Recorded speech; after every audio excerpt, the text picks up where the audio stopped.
महाराज पति फूल केसरी ते सैन्य तैयार करे गया कामाक्षी तू पण तैयार था सम्राट हर्षની નીતિ ભ્રષ્ટ કરવા માટે શશી વદની મૃગ લોતની મૃગાનેની કોકિલ કંઠે સબર કંઠે જનારી જવાની છો જરા ગુલતાન કરતી જા મને મદિરા પાન પાન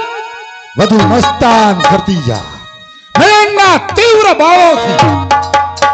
હૃદયને ઘાયલ કરતી જા અધૂરા હૃદય પાસે મીઠી મધુરી